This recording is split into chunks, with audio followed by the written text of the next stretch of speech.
it was like someone was listening to my wish list and turned the big football game into something way cuter. Way, way cuter. We're talking about the Puppy Bowl. And I got a chance to talk to the man in the middle of all those puppies.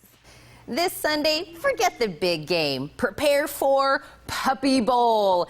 Get ready to witness the cutest line barkers and wide retrievers, all in action. Enjoy a kitty halftime show, cheerleading goats, and even flying hamsters. You can even join a fantasy league. There will be cuteness everywhere. Dan Schachner returns as America's favorite rufferee to call the puppy penalties, tackles, and touchdowns. And he joins me now with a co-host. Dan, who's with you this morning? Yes, when I get tired of doing all these media tours, Shelly here takes over. This is Shelly from the Connecticut Humane Society, and she is available for adoption, much like all the puppies showcased at Puppy Bowl every single year. Well, and that was actually one of my questions about the athletes that are in the Puppy Bowl. Yeah. They're all from humane societies or looking for homes. Yes, exactly. 37 this year, much like every year, but this year we had 37 shelters submitting their dogs for us to use as Puppy Bowl players from all across the country, even Puerto Rico. They come up. They're between 12 and 21 weeks of age. They're all from either a rescue center or shelter, humane society, as you said. And, you know, they, as you can imagine, get adopted rather quickly. So the message we're really trying to get out is that, you know, if you want a puppy for your home, you don't have to go to a pet shop or a breeder. You can go to your local shelter or rescue center and find an adorable addition to your home. And one that is a famed athlete in the Puppy Bowl. What else could you want? Yes, they'll have that on their resume, so yes. Exactly. So this year, what are the athletes' puppies actually going for? What is the title?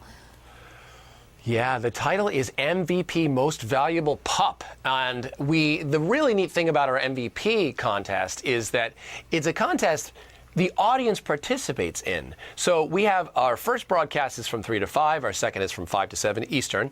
And what happens then is that with every following broadcast, the ending changes based on audience votes. So the MVP could change from game to game, which is really exciting. In addition to that, we've divided into teams this year. Imagine dividing puppies into organized teams. It's a lot harder than you think. This is why it took us 11 years to get there. But we're into teams now. We're Team Rough and Team Fluff. Shelly is repping, sorry Shelly, Team Fluff right now. And that's really exciting. We're keeping score, guys. This is huge for Puppy Bowl. Well, and what about you as the referee? How does that take, like you said, it's hard to imagine. The dogs don't realize they're on separate teams. So how does the referee keep it all together? Yeah, right. There's one human in all of Puppy Bowl, that's me, and there's one human charged with organizing the teams, calling the touchdowns, and calling the infractions, you know, throwing the flag down when there's a penalty and figuring out what the punishment's going to be. You know, if you think it's tough disciplining players, you know, on human football, imagine when they're adorable and look like this, trying to discipline this. It's not easy. It's not fun, right? Right. Well, and Dan, in reality, 13.5 million people tuned in last year to watch. I'm sure it's going to be way above that this year. Why is it, do you think, everyone loves this? Yeah, you know, we have grown every year, as you said. It's amazing. I think that it's just a really nice alternative to the Super Bowl that the entire family can watch, that almost anybody could get into, whether you like dogs or not. I mean, if you've got some curiosity, it's just a nice alternative on that day. You may not have your team represented in the Super Bowl. You may not have an investment in football. Who knows? But whatever the case is, it's something that the entire family could, you know, gather around the TV and enjoy for a couple of hours. And you don't have to choose between the two. You can watch our game at 3 and you can watch the other big game at 6, but I guarantee you it won't be as cute as our game.